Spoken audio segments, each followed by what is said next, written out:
Okay, good evening, everyone. Welcome to the Agoura Hills Planning Commission meeting. This meeting is being conducted in person in the council chambers and also by utilizing video conferencing.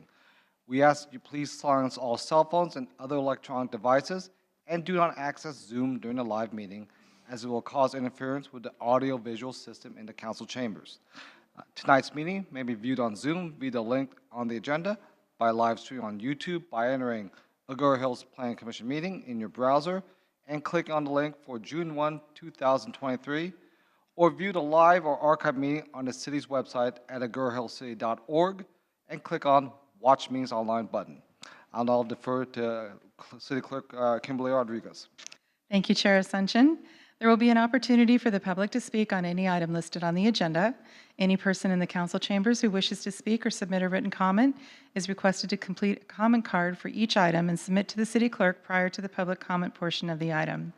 Comments submitted at the meeting will be provided to the Planning Commission for review and filed with the official record. For any person participating remotely, written public comments were requested to be emailed by 4 p.m. today and distributed to the Planning Commission in advance of the meeting. To request to speak during public comment, please click on the raise hand button on the Zoom toolbar. Request to speak must be received prior to the chair closing the public comment portion of the item. Public testimony for all speakers is limited to 3 minutes per speaker. Written public comments will not be read aloud by the city clerk. For full details, please refer to the public participation section on the agenda. Thank you. Thank you very much. And with that, I'm going to call the meeting to order. And I'm going to defer to Commissioner Reinhardt to lead us in the Pledge of Allegiance. Thank you. Ready to begin? I pledge allegiance to the flag of the United States of America and to the republic for which it stands, one nation, under God, indivisible, with liberty and justice for all. Thank you. And I'm now going to defer to City Clerk Kimberly Rodriguez for the roll call. Good evening. Commissioner Reinhardt? Present. Commissioner Roth? Present. Commissioner Sharon? Present. Vice Chair Anderson? Present. Chair Ascension? Present. Chair Ascension, you have a quorum. Thank you very much. I'm now going to move to the approval of the agenda. So before moving on to the approval of the agenda, I would like to inform the public of tonight's timeline. For the public hearing on item number 1, the staff presentation will last for approximately 30 to 40 minutes. This will be followed by questions from the Planning Commission on the staff presentation, and then we'll move on to public comments. Following public comments, the Planning Commission will take a short break. So with that, will the maker of the motion and second to approve the agenda please state your names? Vice Chair Anderson moves to approve the agenda. Commissioner Roth seconds. Okay, so we have a motion and a second. I'll defer to City Clerk Kimberly Rodriguez for roll call vote. Commissioner Reinhardt? Aye. Commissioner Roth? Aye. Commissioner Sharon? Aye. Vice Chair Anderson? Aye. Chair Ascension? Aye. Chair Ascension, you have approval 5-0. Thank you very much. We'll move on to the next section. This section is now reserved for persons wishing to speak on items not listed on the agenda that are under the subject matter jurisdiction of the Planning Commission.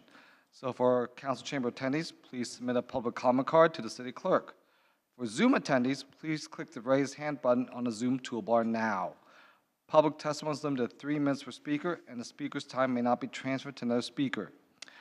Persons addressing the commission shall not engage in disorderly conduct that disrupts or otherwise impedes the orderly conduct of the meeting. We respectfully request that if you have something to distribute to the commission, you hand to our city clerk and do not approach the dais. I will now defer to City Clerk Kimberly Rodriguez for public comments. Thank you, Chair Ascension. No written public comments have been received and no speaker cards have been submitted. I'll now defer to staff for any remote participants. Amber? Good evening, Chair Ascension. No hands are raised to speak on this item. Thank you very much. So now we'll move to our next item, the public hearing. Our next item is to conduct a public hearing adopting a resolution recommending the City Council adopt an ordinance adopting Article 9 zoning and Article 10 subdivisions of the Agoura Hills Municipal Code to establish a ministerial permit process for qualifying single-family residences, duplexes, and urban lot splits, and to establish objective zoning, design, and subdivision standards consistent with state law established by, enacted by Senate Bill 9. So I will now open the public hearing and defer to Community Development Director Denise Thomas for the staff presentation. Thank you, Chair Ascension. Good evening, Planning Commissioners, public. My name is Denise Thomas, and I'm the Community Development Director here in the city of Agoura Hills. This evening, we're bringing to you an item, a request for an amendment to the Agoura Hills Municipal Code to provide some guidance and objective standards that we can apply to Senate Bill 9 projects that we may receive. Senate Bill 9 has been adopted and effective for over a year, and what we're asking to do this evening is for you to consider an item that would allow us to implement some objective standards. Robbie Nesevic, our senior planner, is the case project manager on this, and he will be the one giving the presentation. And with that, I yield to Robbie. Thank you, Denise, and hello, everybody. Today we're going to be discussing Senate Bill 9, the draft ordinance staff has prepared in response to the bill. Next slide, please. So getting into tonight's agenda, I'm going to start off by explaining the legislative background of the bill, followed by its applicability within the city. Then we will discuss what SB 9 actually does and how the draft ordinance intends to implement objective standards while meeting state law requirements and preserving the city's aesthetic character. Lastly, we'll present some potential development examples before going over staff's recommendation. Next slide, please. In 2019, the state passed the Housing Crisis Act, or HCA, which declared a statewide housing emergency. The HCA lists housing supply as a primary cause of the housing crisis and also identifies the severe impacts the crisis continues to have on the state. As a result, the goal of the HCA was and is to suspend restrictions on new housing and to expedite the permitting of housing across the state. Following the passing of the HCA, numerous state housing laws have been approved to further these goals. Next slide, please. This brings us to SB 9, which was approved in 2021 and went into effect on January 1st, 2022. The bill aims to increase density in single-family residential zones by removing local discretion for housing projects which contain up to 2 dwelling units. Housing projects submitted under SB 9 will also be subject to the streamlining requirements outlined in the HCA. I also think it is important to emphasize right off the bat that Senate Bill 9 is already in effect, and we are already required to process applications in accordance with the bill. What the proposed ordinance does is establish objective standards that the city can implement and enforce, providing guardrails for development and ensuring that new housing meets community expectations in terms of architectural quality and community character. Next slide, please. Adopting an SB 9 ordinance is also listed as a high priority action item in Appendix B of our housing element to help affirmatively further fair housing. All housing elements due on or after January 1st, 2021 are required to contain an assessment of fair housing consistent with the core elements of the analysis required by the federal Affirmatively Furthering Fair Housing Final Rule of July 16th, 2015. Under state law, affirmatively furthering fair housing means taking meaningful actions in addition to combating discrimination that overcome patterns of segregation and foster inclusive communities free from barriers that restrict access to opportunity based on projected characteristics. By allowing for lot splits and duplexes under the parameters of SB 9 and the proposed ordinance, it is the goal of the housing element to provide more affordable housing options throughout the high resource areas of the city. Next slide, please. And if you could move to the next slide, I'm going to go over the applicability requirements of SB 9 while we take a look at the map. So eligibility for properties will be determined on an individual basis. However, the map on the screen should give you an idea of which areas of the city will be subject to SB 9, with yellow highlighted parcels likely being subject to the bill. To be eligible for SB 9, a property must be zoned primarily for single-family housing. Within the city, the 3 applicable zoning designations are RS, which is the residential single-family district, RL, which is the residential low-density district, and RV, which is the residential very low-density district. The project may not demolish affordable housing or more than 25% of the existing exterior structural walls of a building if there is an existing tenant. Also, the property must not be located within the following areas: a historic district or property, wetlands, a hazardous waste site, a FEMA flood zone unless a letter of map revision is prepared, lands identified for conservation in an adopted natural community conservation plan, habitat for protected species as defined by the government code, and lands under conservation easement. Next slide, please.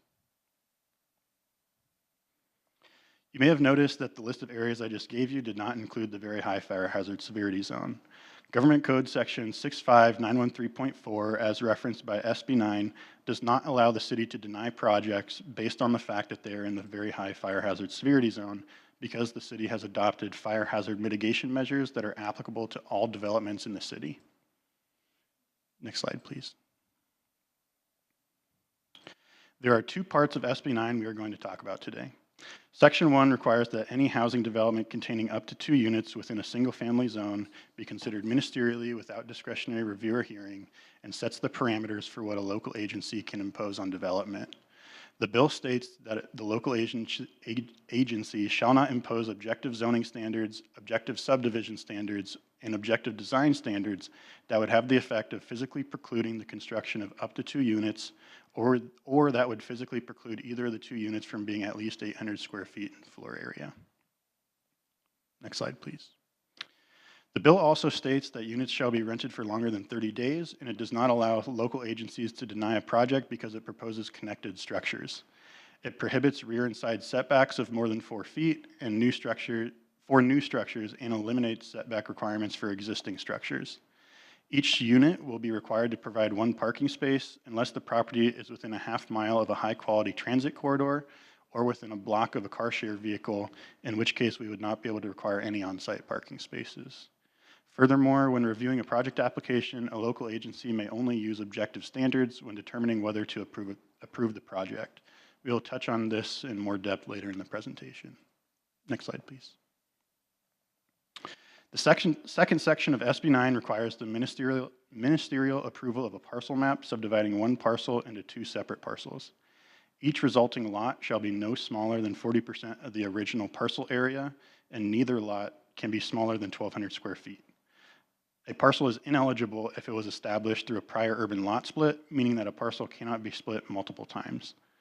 Additionally, the owner or any person acting in concert with the owner cannot split 2 adjacent lots. This would help prevent one person from buying adjacent properties and splitting them both. Next slide, please. Section 2 also prohibits local agencies from requiring off-site improvements or dedications of rights-of-way as a condition of approving a parcel map for an urban lot split. However, the bill does allow a local agency to require easements for the provision of public services and facilities, and may require that a parcel have access to, provide access to, or adjoin the public right-of-way. Next slide, please. Furthermore, this section prohibits local agencies from requiring the correction of non-conforming zoning conditions as a condition of issuance of a parcel map. And when a parcel is developed using an urban lot split, each parcel will be limited to residential use, and the owner must sign an affidavit stating that they intend to occupy one of the housing units for at least 3 years. Lastly, in the case of an urban lot split, only 2 units may be allowed per lot, inclusive of ADUs and junior ADUs. Next slide, please. To demonstrate the number of allowable units more clearly, I have included a little infographic. So as you can see on the first line of houses, this is what was allowed prior to January 1st, 2022, when SB 9 went into effect. Previously, we were allowed to have an existing single-family dwelling unit, plus an ADU and a junior ADU. Now, depending on whether you do an urban lot split or just add a new primary dwelling unit, you're allowed up to 4 units. So if you don't undergo a lot split, you can have 2 primary units, an ADU and a junior ADU. If you go under an urban lot split, then you can have 2 units of any kind on each lot. Both result in 4 total units. One of the more significant aspects of SB 9 is that it streamlines the permitting process. When a development application for a new single-family house has been submitted in the past, it is subject to a site plan review and usually gets submitted to the architectural review panel for review and comment. During the first 30-day period and during the architectural review process, HOAs are given the opportunity to comment on the project. These projects have also been subject to the California Environmental Quality Act, although for the most part, single-family projects are exempt and a notice of exemption is required to be filed with the county clerk. Following the architectural review panel's review, all comments and recommendations have been forwarded to the Planning Commission to inform their decisions. Under SB 9, we are required to approve new housing developments ministerially and without a public hearing. Since the projects are ministerial, they are not considered a project under CEQA, meaning that no environmental document or public noticing is required. Additionally, since SB 9 only allows the city to apply objective standards, HOA comments and recommendations cannot be taken into consideration when determining whether to approve a project. While we believe the draft ordinance will ensure the retention of community character to the extent possible, we have reached out to our HOAs recommending that they review the draft ordinance and provide feedback on our objective standards. Next slide, please. That leads us into the topic of objective standards. Both sections 1 and 2 of SB 9 allow the city to impose objective standards within the confines of the bill. However, it is the position of the California Department of Housing and Community Development, also known as HCD, that local agencies are required to take other state laws into consideration, such as the Housing Crisis Act and Housing Element Law, as described in HCD's letter of technical assistance to Temple City, which is attached to the staff report as Exhibit E. The biggest hoop to jump through when drafting the objective standards for the SB 9 ordinance is the fact that the Housing Crisis Act prohibits local agencies from reducing the intensity of land use anywhere housing is an allowable use without concurrently increasing intensity of use elsewhere. The HCA defines the reduction of land use intensity as any act which would individually or cumulatively reduce a site's residential development capacity, including reductions in height, density, floor area ratio, newer increased open space or lot size requirements, newer increased setback requirements, minimum frontage requirements, maximum lot coverage limitations, or anything that would lessen the intensity of housing. Next slide, please. The difficulty of complying with the Housing Crisis Act and SB 9 as it relates to Agoura Hills is that our current zoning ordinance contains mostly guidelines for single-family projects in order to promote design flexibility as opposed to objective standards. To avoid conflict with the Housing Crisis Act and HCD, existing objective standards were used where possible, and existing guidelines were modified to be objective without reducing land use intensity. Additionally, new design standards were imposed to ensure neighborhood compatibility and architectural quality while still allowing flexibility in design. Next slide, please. The first standards we're going to talk about are the new landscape standards. Staff took our current landscape guidelines and created new objective standards to meet the intent of the current guidelines. The new standards require all front yard areas visible from the adjacent right-of-way to be landscaped. All landscaping shall be at least 50% native species, and no invasive species or palm trees may be used. New landscape areas shall use at least 5 different shrubs and ground covers to provide foliage, texture, and color. Artificial turf is discouraged to reduce the urban heat island effect, fire danger, and environmental impacts, including waste materials and microplastic pollution. Staff considered an artificial turf ban. However, state law does not allow local agencies to ban artificial turf, so the goal is to inform the public about the negative impacts of artificial turf in an attempt to persuade property owners to avoid using it. Next slide, please.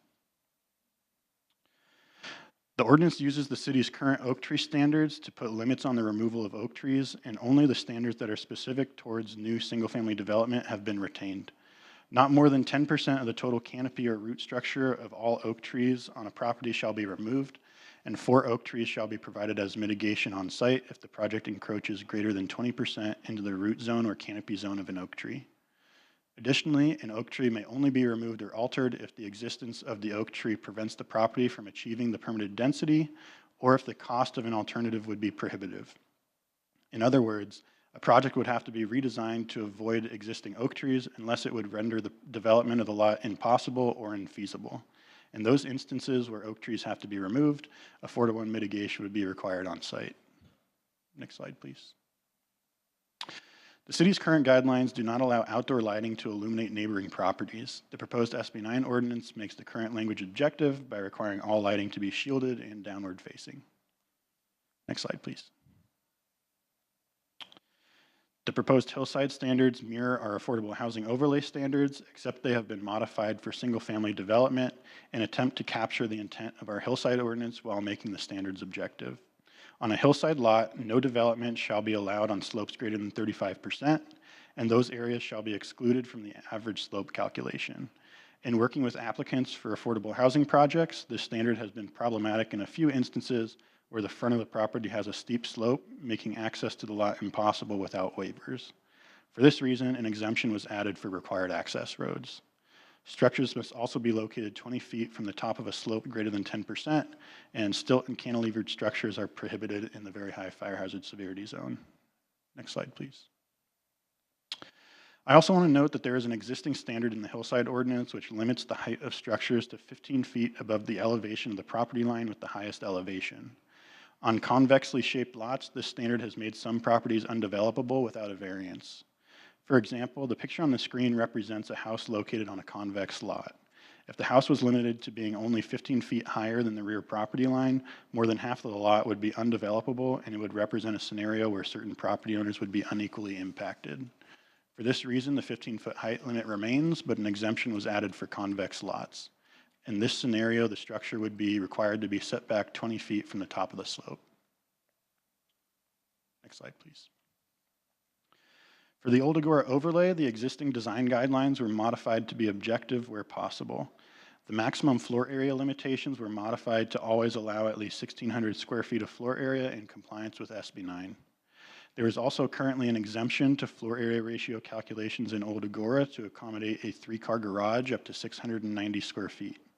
Since we are not allowed to require more than 1 parking space per unit for SB 9 developments, staff is proposing a floor area exemption for 2 2-car garages for a total of 920 square feet in the case of an application for 2 primary dwelling units. The purpose of this is to incentivize off-street parking spaces since most of the roads in Old Agoura are privately owned and maintained. In Old Agoura, concrete shall be stained, stamped, or exposed aggregate, and chip seal shall be used in place of asphalt. If fencing is used in front yard areas, equestrian-style fencing is encouraged but not required. Next slide, please. In the equestrian overlay, there is a provision which requires property owners to dedicate at least 1,500 square feet of lot area to horsekeeping purposes. While all property owners may not keep horses, that 1,500 square foot area may not be developed with structures that have permanent foundations. The overlay gives the Planning Commission the authority to waive this requirement on lots smaller than 10,890 square feet, and since the Planning Commission will not have the ability to make a determination on SB 9 projects, an exemption was added for lots smaller than 10,890 square feet. Next slide, please. Certain parcels may be reduced to under 10,890 square feet in the case of an urban lot split. In total, there are 489 parcels in the Equestrian Overlay District. Of those parcels, approximately 33% have the potential to undergo an urban lot split where both of the resulting parcels would not be required to maintain a 1,500 square foot horsekeeping area. These parcels are shown in purple on the screen. And if you could move to the next slide, I zoomed in a little bit so you can see it a bit better. Approximately 81 parcels could undergo a lot split where only one of the resulting parcels would not be required to maintain the horsekeeping area. This results in about a third of the properties in the equestrian overlay having the potential to waive the 1,500 square foot equestrian requirement in the case of an urban lot split. This being said, it is important to note that even when a 1,500 square foot area is required on larger lots, it is always optional to actually accommodate horses because we obviously don't have the ability to compel property owners to maintain horses. So while we would not be imposing a 1,500 square foot minimum horsekeeping area on lots under 10,890 square feet, property owners would still have the option to maintain horses on their property if they wanted to, just like any other property in the equestrian overlay. Next slide, please. That brings us to the new design standards, which are inspired by our affordable housing overlay requirements in the city's architectural design guidelines, except that the standards were modified to be specific to single-family housing developments. The city's current guidelines place importance upon creative design, neighborhood compatibility, and harmony with natural landforms and native vegetation. The proposed objective design standards aim to accomplish that by allowing flexibility in design while also maintaining a high degree of architectural quality and limiting building colors to those that complement the natural environment. Using the book titled A Field Guide to American Houses by Virginia Savage McAllister, project plans must identify an architectural style and be consistent with at least 5 of the features on the screen, with the roof type and characteristic pitch being a required feature. Allowing an applicant to choose the architectural style they want while also requiring a minimum number of architectural features will help to ensure architectural quality while allowing creativity in design. Next slide, please. Weather protection is required at residential unit entries using treatments such as overhangs, awnings, porch roofs, trellises, or canopies. This will also help to provide a sense of depth and will help to break up building facades. Earth tone colors must be used, and fluorescent or neon colors, as well as vinyl siding, mirrored glass, gloss tiles, and T111 plywood is prohibited. Next slide.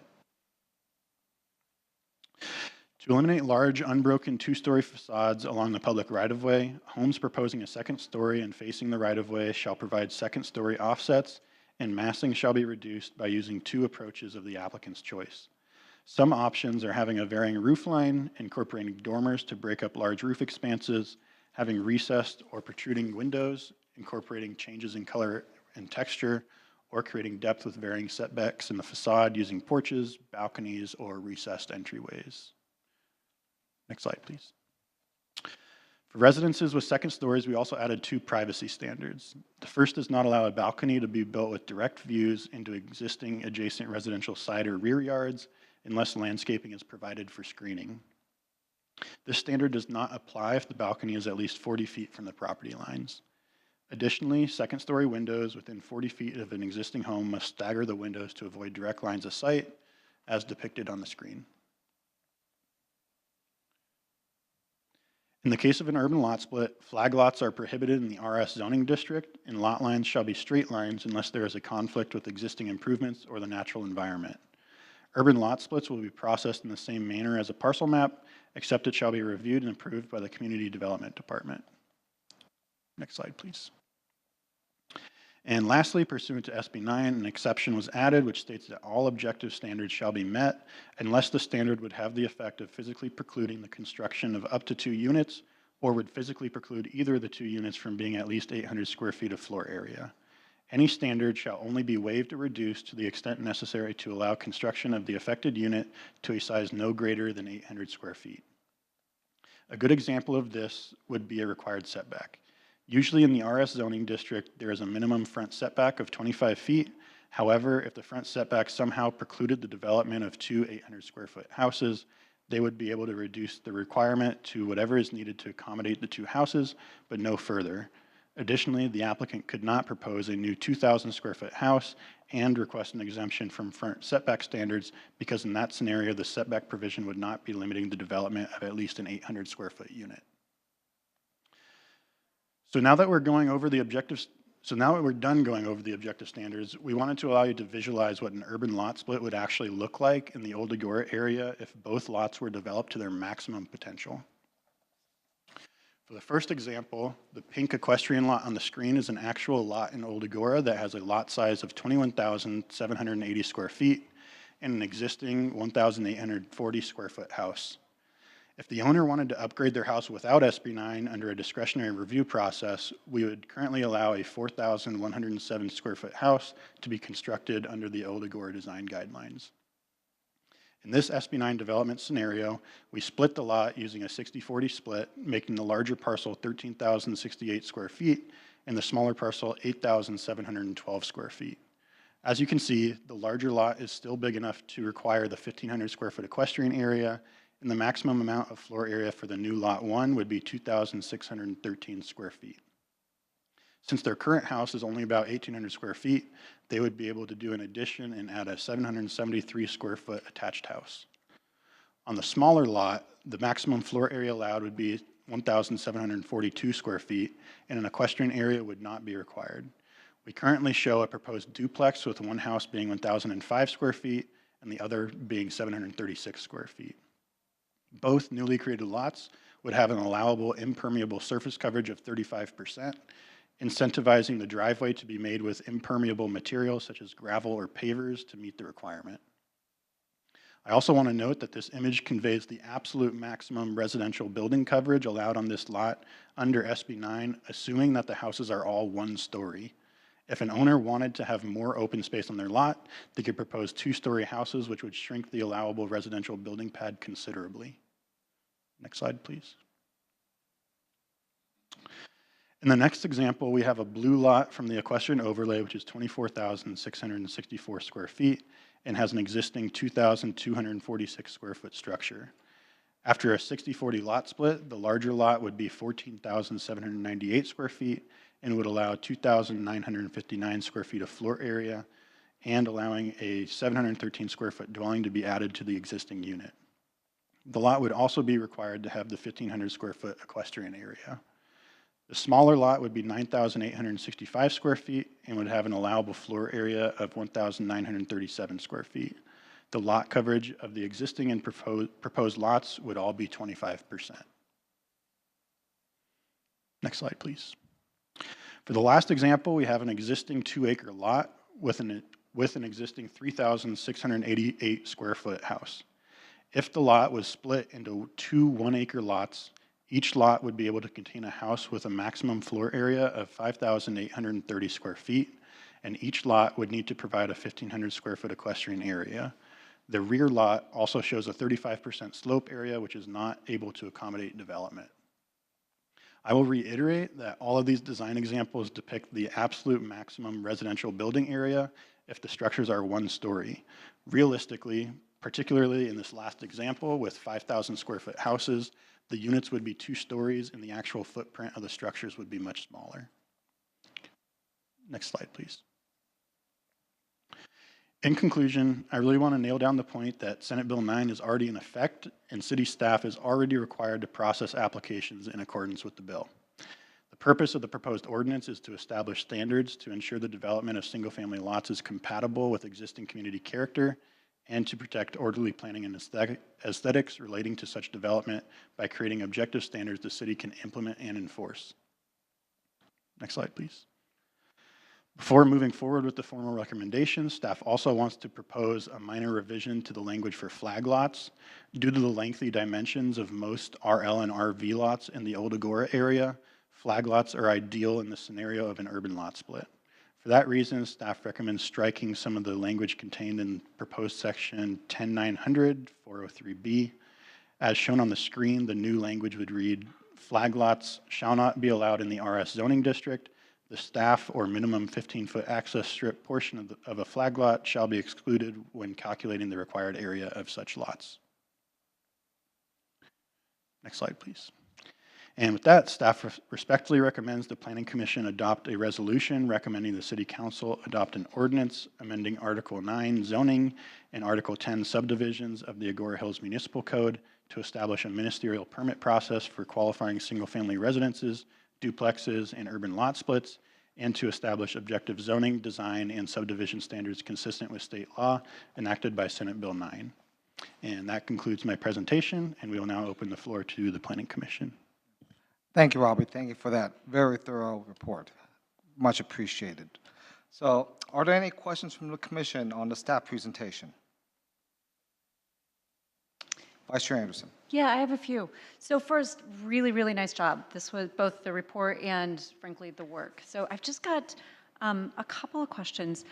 I noticed, and I might not be the only one that's surprised, that our chambers are empty and that we got no comment cards.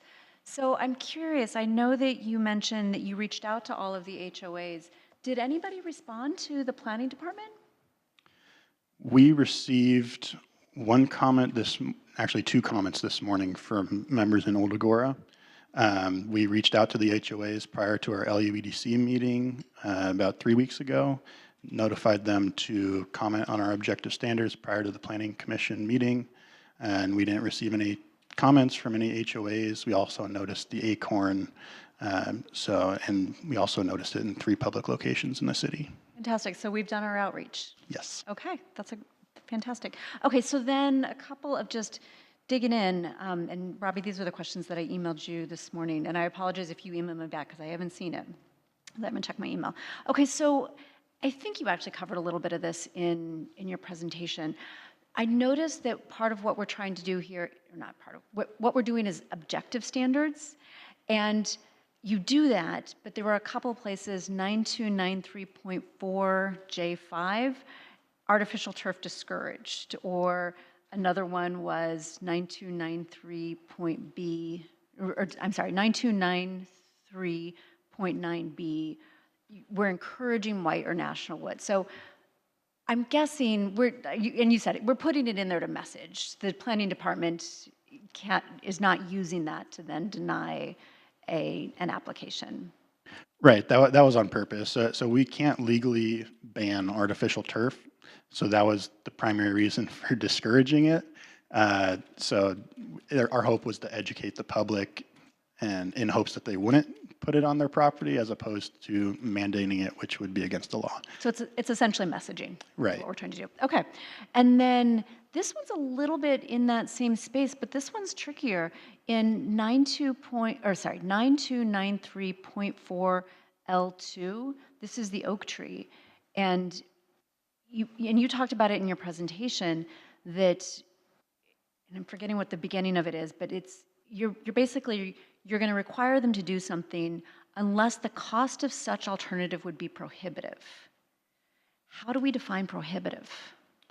So that would be similar to our process for incentives under a density bonus. So they would essentially provide the dollar amount for what it would cost to do an alternative, and they would have to explain to us why it's prohibitive. So that has seemed to work with waivers in the past. So it would essentially be on them to provide us with substantial evidence that it would be cost prohibitive to do something like that. And an example would be just putting a driveway going straight to their house as opposed to looping a driveway, 200 feet around an oak tree or something along those lines.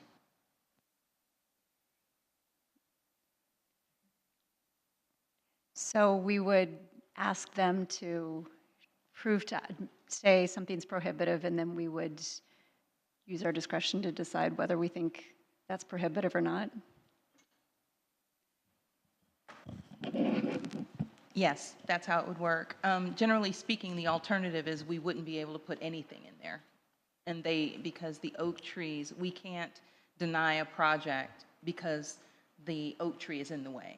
Okay. So without that language, there's no barrier. They would be able to say, well, I don't want to do it because I don't want to. But at least this way, we make them think about alternatives, and we try and come up with a way of, if you can say to us, well, it's going to cost me $400 to go around the house, but if I realign it this way, it'll cost me $100, and if you miss the oak tree, it'll cost you $130, then we would use that to push back to try and get them to go one of the other two ways. But you're right, it would be applying some discretion, and if that's taken out, then the answer is the driveway goes wherever they want it to go. And if they say the driveway is through the oak tree, then they mitigate 4 to 1, and that's the end of it. Okay, I appreciate that. Okay, all right, so this one feels like a dumb question. I feel like I should be able to figure out the answer to this on my own. In 9293.9A1, we have a maximum residential floor area of 8,000 feet.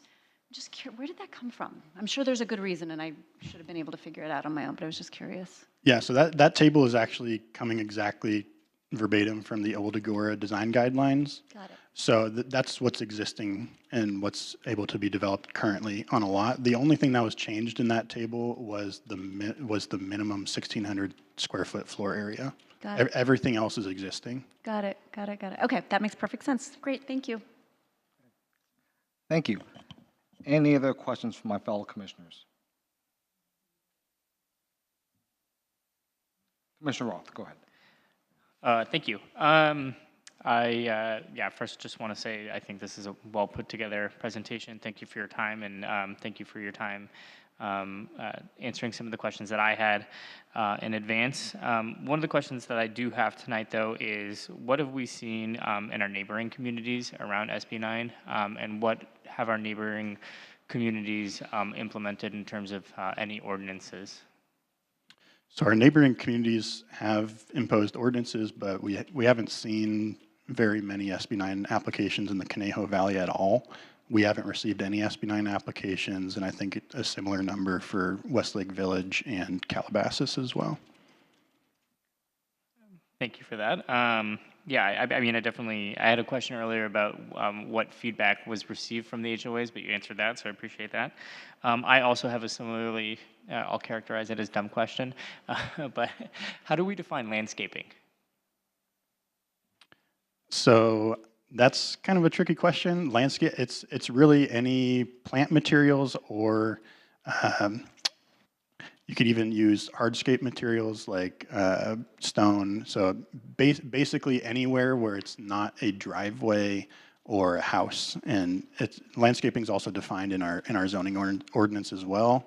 So since it's defined separately in the zoning ordinance, we didn't need to add it to the SB9 standards as well. Awesome, appreciate that. And then my last question is less so about the objective standards put forth tonight, and more so about the potential future for development. A question that I had earlier for you was about kind of impacts on the utilities, impacts on our ability to evacuate in certain parts of the city, et cetera, and looking for the future where there's a possibility in certain parts of the city where we could see an increased density. Was wondering what plans there were around those types of impacts on the community. With respect to emergency evacuation, our safety element requires us to have an evacuation plan. That evacuation plan has been approved and it's on our website now. There's an evacuation map for the Old Agoura area, which is where a lot of these, if they were going to happen, would happen.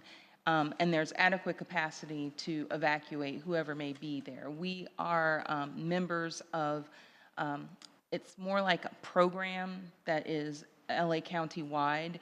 And in that program, we pay into it and they do in real time, they can tell you how to move the traffic to get everyone out in the event of an emergency. It takes in a lot of different factors. It takes in the nature of the emergency. It takes in the pressure on the roadway and where the pressures are, and you can change the light sequencing and that kind of thing. There are roads, temporary roads, that are already stubbed out to allow evacuation from the Old Agoura area, and we have temporary bollards that we can use to move traffic the way that we want. The evacuation plan that we have that's on our website, the paper on the website, or the white paper that's on the website doesn't really do it justice. You truly have to understand how the program works because it can model any disaster. While we're accustomed to fire hazards, it could also model earthquakes. It could model, a myriad of different events. And so from my conversations with the city manager's office, that plan is a dynamic plan and we look at it on an ongoing basis and we feel that it's dynamic enough to be able to address the increased impacts that would occur in this location. Appreciate that. And then what about public utilities and specifically water usage, obviously? So there's a provision in SB 9 that allows the city to deny an SB 9 urban lot split or duplex if there's a specific adverse impact on public health or safety or the physical environment that's based on objective standards and it can't otherwise be mitigated. So I've always felt that if the city engineer determined that the main water line or a sewer line in a particular neighborhood had the capacity to serve, and I'm just making this up, 10 units, and an SB 9 project would propose 12 units such that the capacity of that sewer line or water line would be exceeded and no one would be able to have their sewer service or water service provided. That would be the type of objective situation where a project might be denied to deal with that situation. Thank you. And just to add to that, we currently have standards that we've included in our objective standards for affordable housing overlay projects that we apply to other projects as well, is that if you cannot obtain a will serve letter from Las Virgenes, a will serve letter is a promise, if you will, from them saying we do have adequate water, we can serve the project. If you do not obtain one of those, then we won't issue a building permit. You need to have that in order to get your approval and in order to get a building permit. And in order to expand your on-site sewer system, so if you have septic, in order to expand that, you have to go through LA County Health Department. And if they come back and they say that the soils or the system is inadequate to serve, that would be the substantial evidence that Nick is referring to also that would allow us to say no to the project. But it would be any project. It's not just SB 9. Great, thank you. I appreciate that. That concludes my questions. Thank you. We'll go Commissioner Sharon and then Commissioner Reinhardt. Go ahead, Commissioner Sharon. Thank you for such a great presentation. Your time is very clear that it was well produced. Thank you. I had a question about the flag lot recommendation and the change. What was the thought process behind denying flag lots? And you did explain why you did change that recommendation due to what it would look like. It looks like a better building plan, but what was the thought process behind denying it in the first place? So we essentially gave it a little bit more thought. Since we have a minimum lot area in the RV and the RL zoning districts that are very narrow, for instance, in the RL zoning district, the minimum lot dimensions are 200 feet wide by 75 feet width. So if you ended up splitting it down the middle, that would look really out of character, having a 30-foot wide lot by 200. So just putting a little bit more thought into it, we realized this was probably not a great provision and ended up modifying it a little bit. Understood. Okay. And then in terms of the lot split and the affidavit where the resident has, says they will be living in the residence for 3 years post the lot split, how is that going to be enforced, and what procedure is in place for that? So that's going to be a tricky one. SB 9 says that they have to provide an affidavit stating that they intend to live in the unit for at least 3 years. It's hard for us to issue a violation and find substantial evidence for intent. So that's the main difficulty of enforcing it. We'll obviously do our best, but I can't make any promises as to whether or not we can actually issue violations for somebody selling their house if something happens. All right, thank you. Thank you. Commissioner Reinhardt. Thank you. And thank you very much to staff for the thorough presentation and everything that you've done to help educate and inform us and the public on this matter, and what we're able to do to try to preserve the character of Agoura Hills while complying with the new tenets and spirit of the law. I have a couple of questions, and I read the comments from the old Agoura homeowners, and I understand their extreme concern about preserving the feel of old Agoura. And with that, one of the questions I had from your presentation was regarding lot splits in the equestrian zone.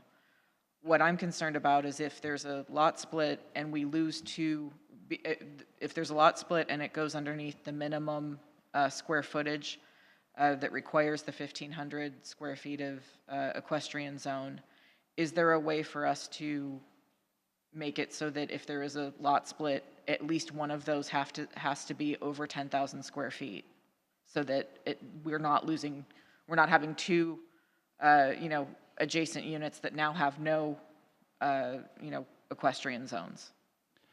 No, because the law explicitly states that one of the lots may be up to 40% of the lot area. So there would be, if we did that, if we said one lot shall be a minimum of 10,000 square feet, then that would be violating the provisions of SB 9 in a lot of circumstances.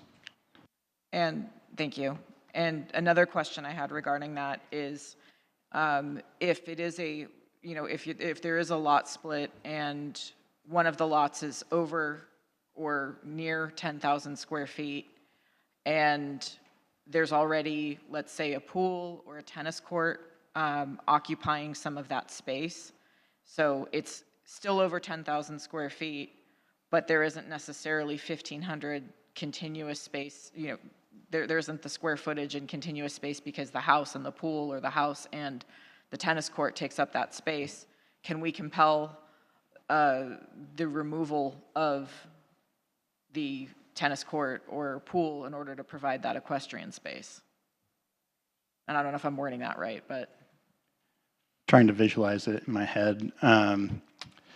So I'm trying, first of all, the equestrian lots are rather large, so the vast majority of equestrian lots are rather large, so it's going to be rare that you get a lot that's 10,890 square feet that can't fit a 1,500 square foot equestrian area plus a house plus a pool, especially because you have a 25 I guess in the RL zone, you have a 35% impermeable surface coverage, and then in the RV zoning district, you have a 25% impermeable surface coverage. So if, assuming you only have those pads to deal with, that still leaves you 65 to 75% of the lot to have an equestrian area. The only thing that that I can possibly imagine would lead you to not having enough area for an equestrian zone is if you have steep slopes, because equestrian zones have to be on relatively flat area. So in that situation, we actually exempt equestrian area lots that are over 25% as well. So I'll just say that I think it would be extremely rare to have that happen, and that's why we don't compel properties that have less than 10,890 square feet to have that 1,500 square foot equestrian area. And on the issue of the tennis courts and pools, we're not compelling anyone to remove their tennis court or pool, but you know, it's up to the applicant to design their project to meet all of our standards. Okay. And if that means they make the choice to remove a pool or a tennis court or any other, you know, feature of their property in order to meet those standards, you know, that's a decision that's left to the property owner. I know that mansionization was a large issue in Old Agoura in the past, and you know that the passions in that particular community, you know, drift toward maintaining that look and feel as best they can. And I think that a lot of the suggestions in the that you presented maintain that, but just looking for making sure that we're looking at that from every angle. Moving away from Old Agoura, with some of the smaller areas in the city as far as, you know, lot size, one thing I wasn't completely clear on, you were saying that you were banning new flag lots. Are you okay with additional dwelling units being landlocked? So like, what are some of the provisions that would have to, like, right of way, you know, I mean, if there's like a 20-foot separation between, you know, existing properties, and in order to get into like the backyard where the ADU would be, you know, are there going to have to be, are there going to have to be provisions made, you know, with the neighbor in order to like put in a driveway? So we would be required to have one parking space per unit in terms of actual on-site parking. In terms of the urban lot splits, they wouldn't be able to put a lot behind another lot without providing access to the lot, because we can require SB9 lots to provide access to the right-of-way. Okay. So they wouldn't be able to do an urban lot split without providing access to that new lot. Okay. I think that might be all of my. I think that might be all of my questions. I think the only other thing I had a concern on was with the utilities. You know, and I think you mostly answered that. But is there, is there anything regarding having to put in additional, like, you know, if in Old Agoura, some of those duplexes that were in your proposal or in your modeling would bring the total square footage of the over 4,000 square feet, which is where we require sprinklers. So then with sprinklers, you have to install larger, water utilities. So is there anything in there that we would need to adjust in the codes for SB9? No, again, for that one, that we are just trying to demonstrate the maximum floor area in terms of our standards. So they would still need to get a building permit. They would still need to show that they have adequate water. So if they have to do sprinklers, they would have to show adequate fire flow for those sprinklers. If they couldn't do that based on their water supply, then they wouldn't be able to get a building permit. Okay, thank you. I appreciate it. Thank you. So I think everybody's asked their questions. I have some questions myself. I want to start by saying thank you for the report. Seems like you're one step ahead of me, which is really good. Anytime I had a question during the report, you answered it. Oh, okay, they answered that question. So good job. I appreciate that. With that, a couple questions, and these are questions I should know the answer to, but I'm going to ask anyways because I just forgot. Let's say you do the lot split in Old Agoura, and one of the lots is below 10,890. It's below it. Can they still put in a question if they want to? Yep, it would just be optional at that Optional, point. so they can, but, okay. But obviously, it's 10,890, if it's 10,890 or above, they have to. But if it's below, they can if they wish to, so, okay, that that's makes correct. sense. And then these are two procedural questions. I know you and the staff did your best to play, foreseeing anything that could happen with these objective standards. But what if down the road it's like, oh, this objective standard, we should amend it or eliminate it or add something? Is our process then has to come before the planning commission and then city council to update these objective standards? Is that how that would work? Yeah, it would be just like any other, modifying any other provision in the municipal code. So we would go through the same process. Okay, that makes sense. And then my last question, another procedural question. So it goes ministerial. If there's an applicant, okay, they want to do the SB9, they come to staff. If they don't like the answer they get, and it's because it didn't fit the regulations, can they appeal that to us? Anderson, no, that's. No. Okay. If I could add to that, if we say an application comes through, we find that they do not meet the objective standards, and we deny the SB9 application because they don't meet the objective standards, that doesn't mean that they can't develop the property. It just means they can't use the ministerial process to do that. So now they have other options that are available to them. They could do a traditional lot split. You can subdivide your property. Article 10 would still be effective. You would have to meet the provisions in Article 10 and go through that process. If you wanted to build an ADU or a JADU, you would be able to do that ministerially. So it's not the end of the road, but you would fall outside of the SB9 process, if that helps. That helps. Thank you.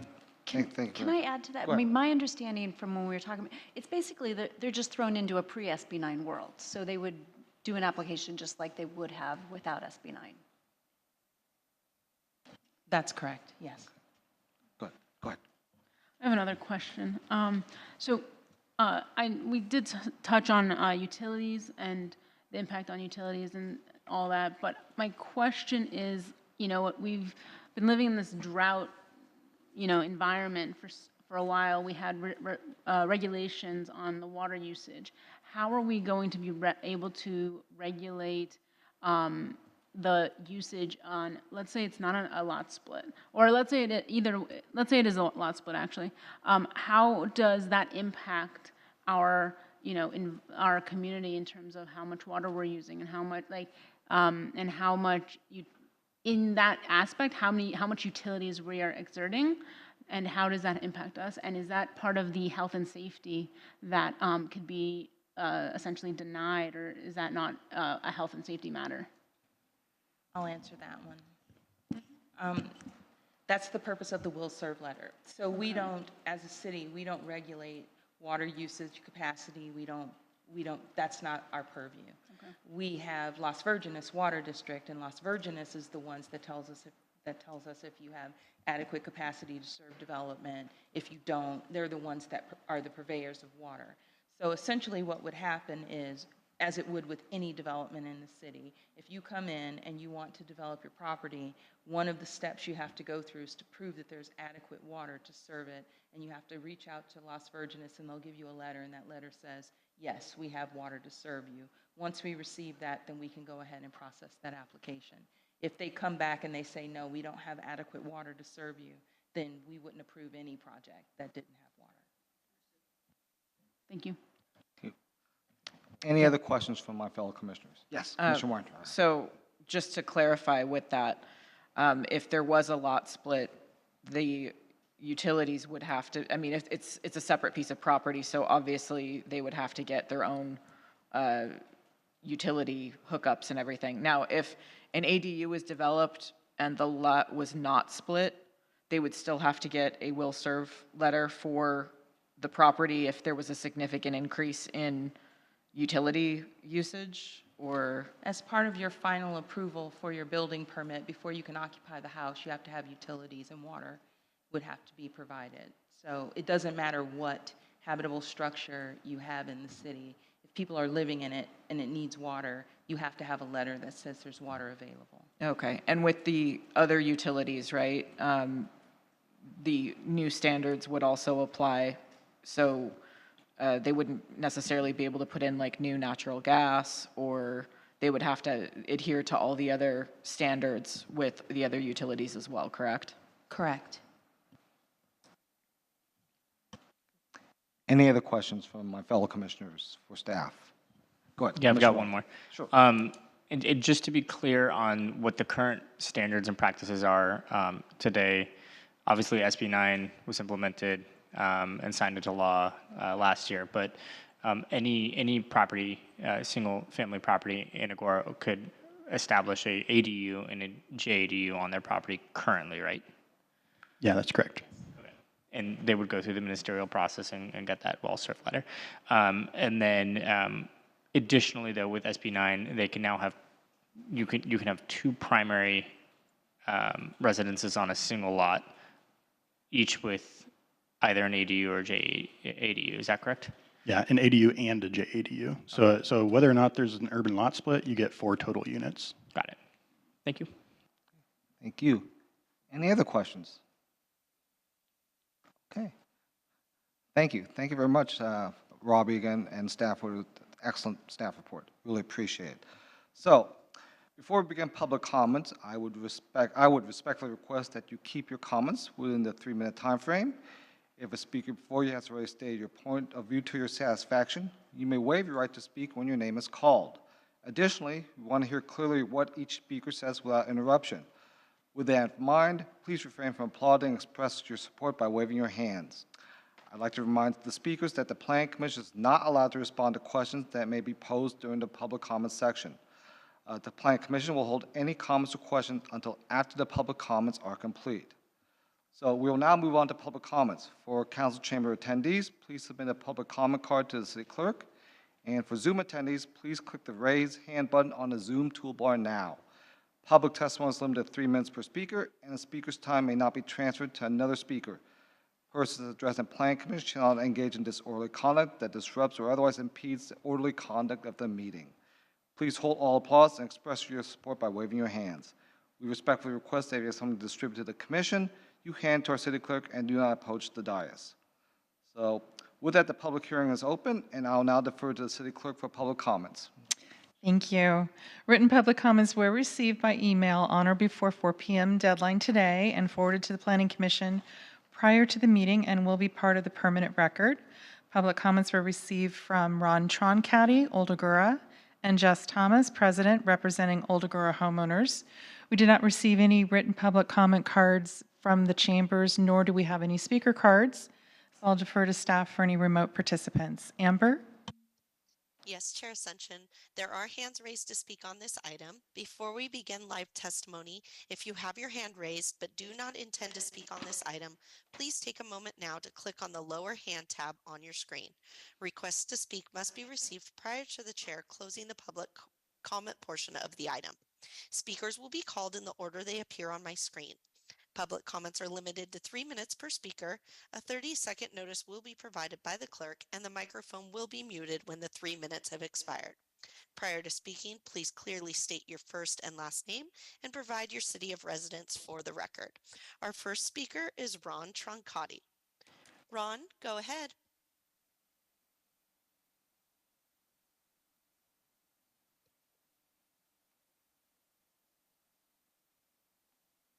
Ron, can you unmute yourself?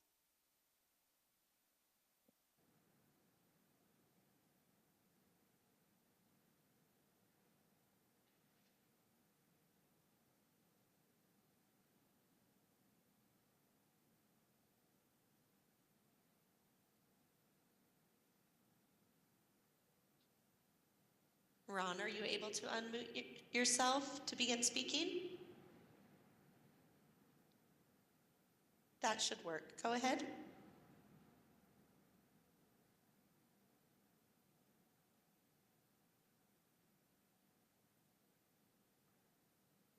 We can't hear you, Ron. You are off mute, but we can't hear you.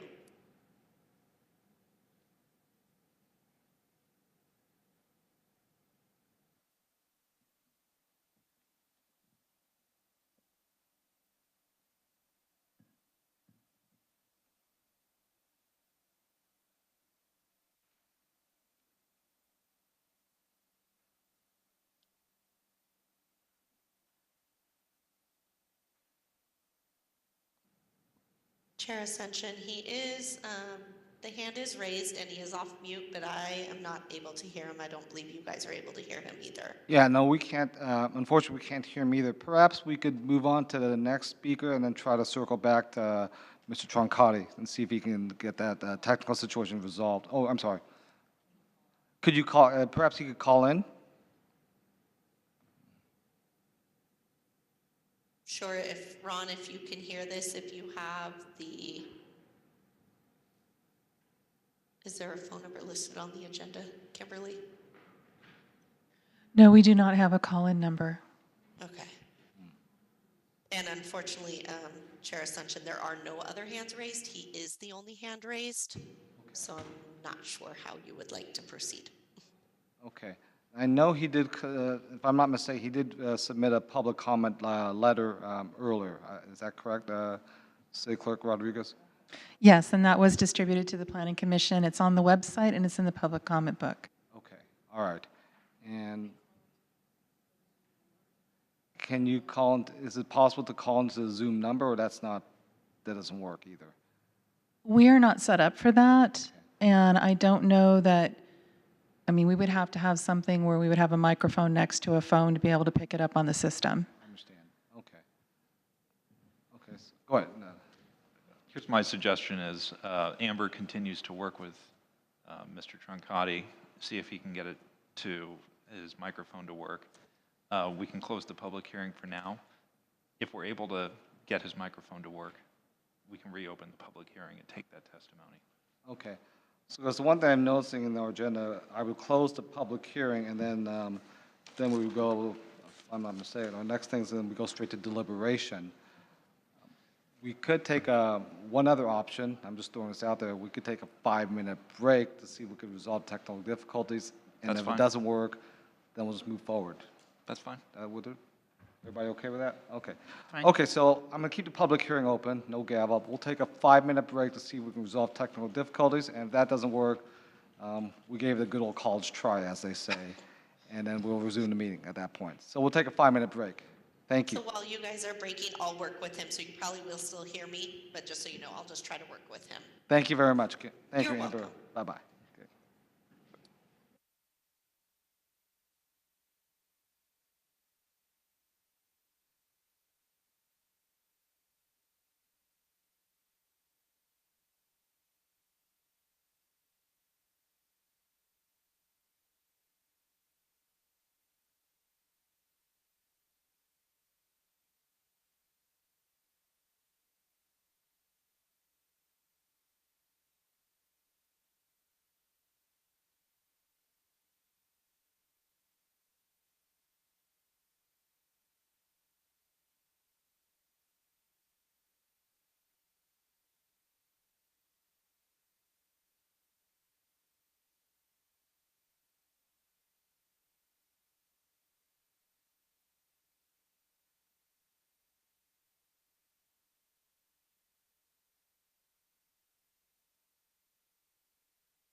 Okay, we are back, and we will attempt to reach the speaker again, and let's see if he can get in here. Thank you, Chair Ascension. I have been working with Mr. Troncotti. There's just a bad echo. He can certainly try right now. Mr. Troncotti, if you want to try right now.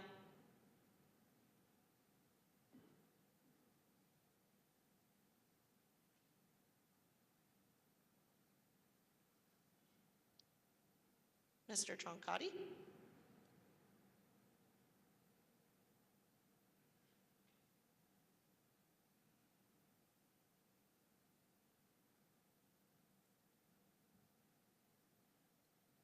I don't hear any response from him, Chair Ascension. Okay, thank you. I think we gave it, as they say, we gave the college try, and I think we did everything that was reasonably possible to make this happen. So, but thank you very much, Amber.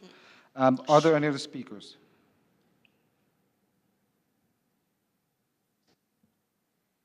Amber, did you have any further hands raised? Oh, my apologies. No further hands are raised to speak on this item. Okay, thank you very much. Okay, so before I close the public hearing, do commissioners have any further questions of staff? Okay, there being no further questions, I will now close the public hearing. And so we already took the break that I mentioned earlier, so before we move on to the deliberations, does any commissioner have any further comments? Good.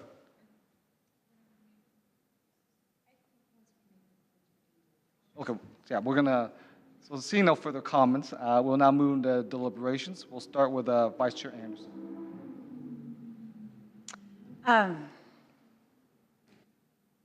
Where do I start? So I was reading over the email of Mr. Troncotti and Mr. Thomas, and certainly hear them in their frustration around SB 9. It is certainly very understandable, and want to commend the staff here at Agoura Hills for their, I want to say, almost artistic endeavor to take as much as you possibly could from our standards and put them into objective standards so that we can, here in Agoura Hills, maintain our community neighborhoods, our community feel, I love that we have to have 5 native plants and no invasive plants. I especially love that we banned palm trees. Like, I don't know where we got that one from. But so you have, and this is intricate. I wouldn't be surprised to know that we are among the most intricate of any of the ordinances. And I want to point out that if we didn't have this in place, like somebody tomorrow could walk in and put down an SB 9 application, and without these standards in place, we wouldn't be able to say to them, no, you can't have a palm tree, you have to have native plants. So I really appreciate the time and the effort and the work, and feel very good. I looked through these things, and I saw ourselves, I saw Agoura Hills in these standards. So I'm open, I'm curious about what my other commissioners feel about this. My overall gestalt of this is I think you guys did a great job, and I can make the findings in the resolution and am prepared to support moving forward with this ordinance. Thank you, Vice Chair Anderson. Let's go with Commissioner Sharon. Thank you. So I have to say that this is a great, these are great standards, and I'm happy to have such thorough standards for our city. I am not necessarily a fan of something like SB 9 that will just blanket the whole state with the same regulation when we are such unique cities that compile our great state. That being said, I do agree that we need these standards in place in order to kind of protect our city and put some guardrails so that people can't just, do whatever they want to do, essentially. And so I do believe we need these. I do want to put a motion forward that we keep banning flag lots in it. I know you guys have a recommendation for it. I do think that we should stick with the language that was in the packet that we were delivered. I think that's what should be presented to council. So I'm putting that forward. Anything else that? No, I think we can put that motion forward after deliberation, or let me go talk to our city attorney. You can make the motion now, but I think you wouldn't lose any opportunity to do so later, or to work with your colleagues to fashion the main motion that you're going to put forward when you adopt the resolution to modify it accordingly. And would we be modifying it because it's because they presented us a version of it, or would we be motioning that we approve the resolution provided to us? So I think to do what you want to do, it would be the motion would be to move to adopt the resolution recommending the City Council adopt an ordinance amending Article 9 and Article 10 of the Agoura Hills Municipal Code to establish a ministerial permit process. I won't read the whole thing, but as presented in the agenda packet. Okay. Oftentimes, when I was on this fast, we would just say what he said. Yes, and I will go with that one.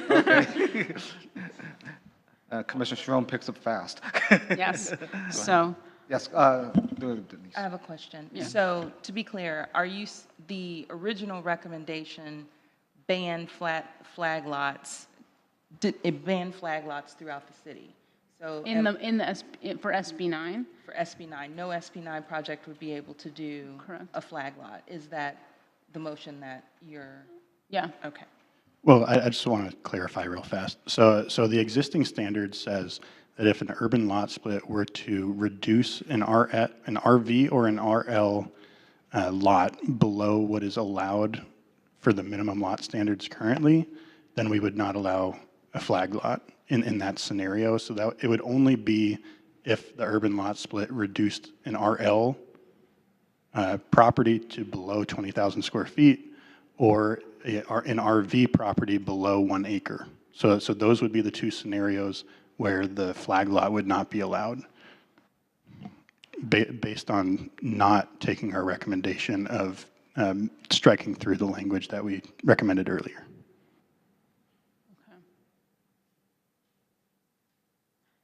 And so I need to consider it a little bit more now. It might be easier for you to tell us what you don't want to see, and then we can figure out what needs to be changed. The intention when he struck that through is that for the larger lots where it would be prudent, because many of the lots in Old Agoura are rectangles, and allowing the access drive to go from the private road to the back of the property, that's a flag lot. And so that makes sense because that's how a lot of those properties are developed with houses, and it's likely they would want to split the back from the front.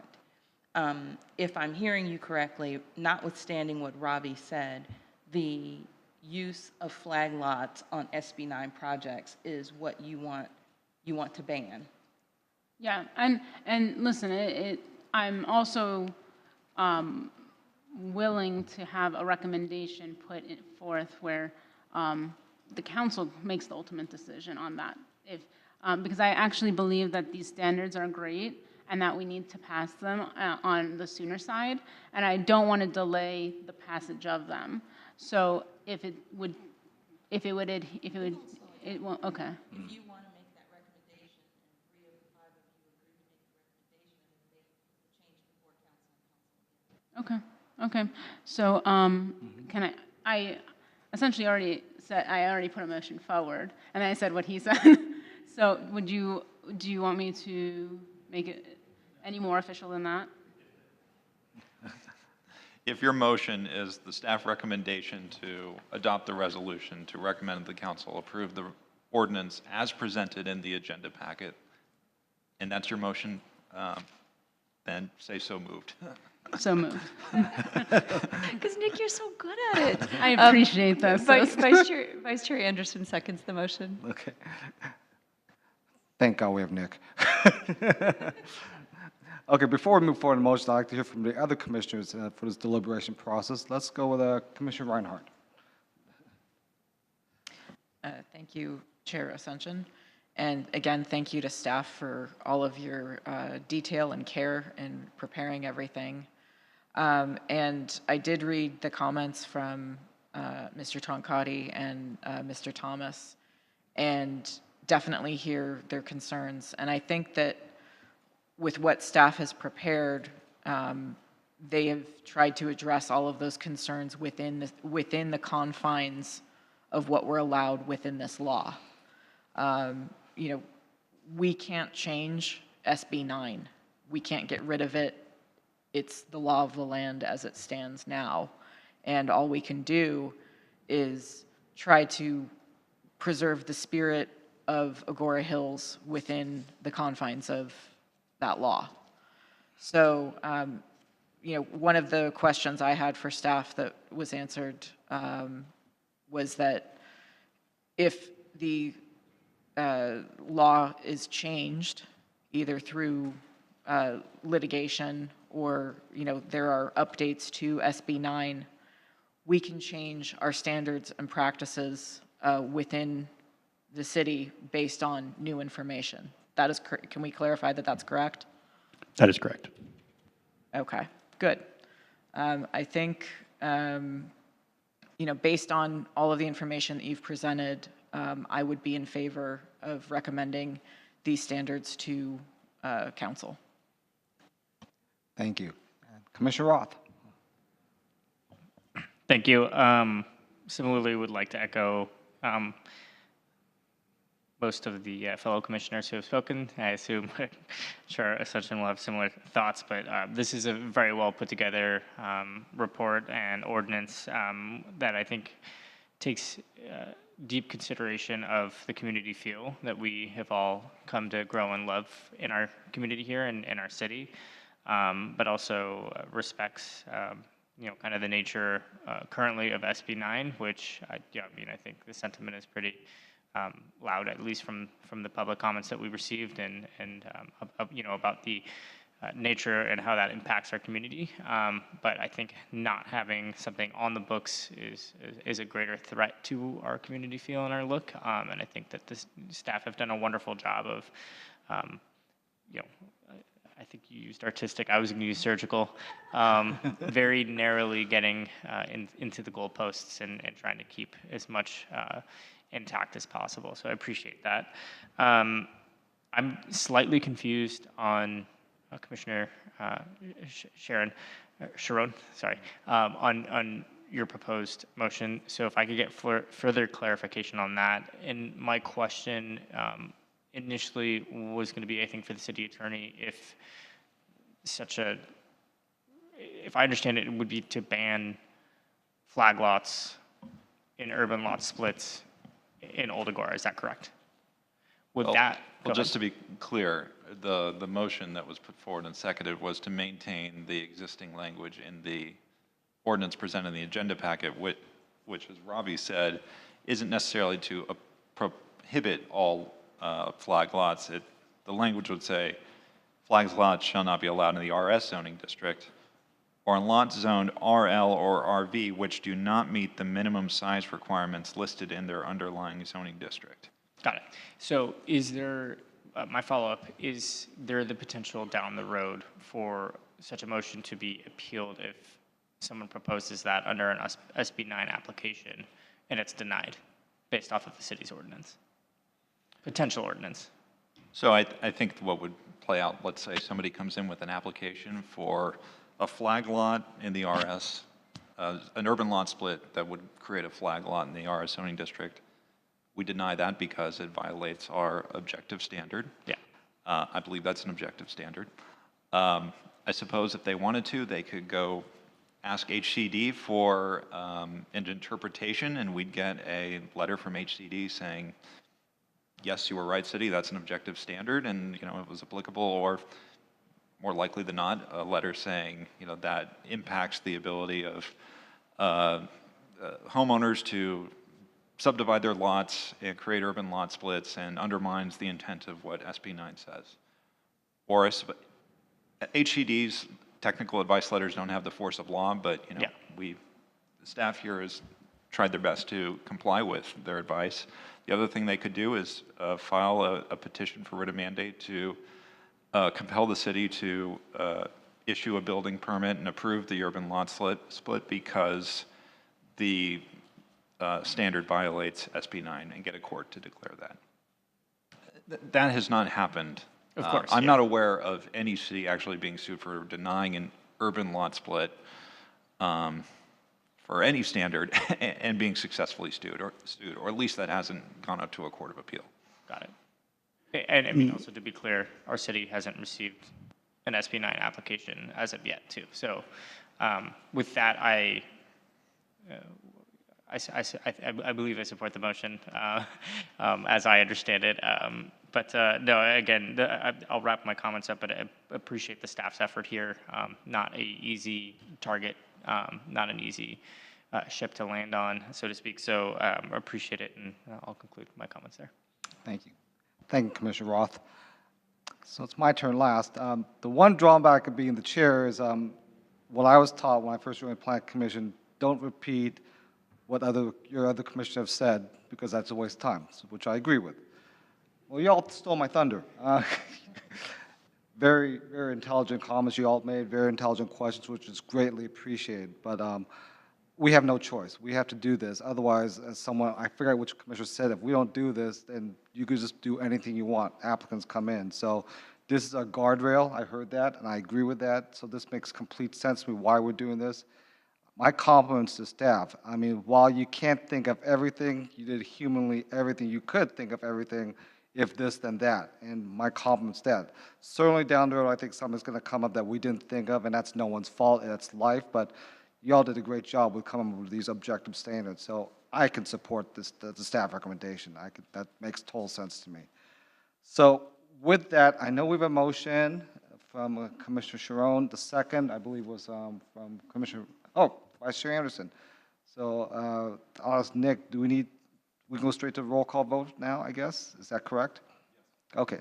So with that, we go straight to the roll call vote. And City Clerk Rodriguez, go ahead. Commissioner Reinhardt? Aye. Commissioner Roth? Aye. Commissioner Sharon? Aye. Vice Chair Anderson? Aye. Chair Ascension? Aye. Chair Ascension, you have approval 5-0. Thank you very much. And so now we will go to the next agenda item, which is commission staff comments. Any comments from staff? No comments. No comments, okay. I did just want to make crystal clear that we're understanding what we're voting on. I'm wondering if we can bring up that last recommendation slide so that you can actually see the language that's being striked through. Oh, we've already gone through. Okay, never mind. Sorry. Thank you, Robbie. Okay. Any comments from any of the commissioners have any comments to make? I do. Yes. I just want to wish anyone that does celebrate a happy Pride Month. Thank you. Thank you, Commissioner Sharon. Any other comments from my fellow commissioners? I'll make a quick comment. I'm a pretty happy camper right now. Usually when we get new commissioners, it takes them a while to get their feet wet to understand what things are going, but I heard good stuff from all three of my new commissioners here. They hit the ground running. It is pretty cool. I'm happy. It's like, wow, this is really good. So I look forward to our next meetings because the questions, obviously you all did your homework. That's obvious, but the questions were intelligent. The discussion was good. I loved it. So I'm very happy about that. And of course, Vice Chair Anderson, of course, you know, you've been here, you've been as long as me, so you know what's happening. So I'm very happy about that. And as always, staff, thank you. Great job. We can't do this without you. So much love and appreciation to all of you. So with that, next regular Planning Commission meeting is scheduled for 6:30 p.m. on Thursday, June 15, 2023, in the council chambers of the Civic Center. Members of the public will have the opportunity to participate in person in the council chambers or by remote video conferencing, Zoom. And so at this time, we will adjourn tonight's meeting, and I need the maker of the motion and the second to adjourn and state your names in the process.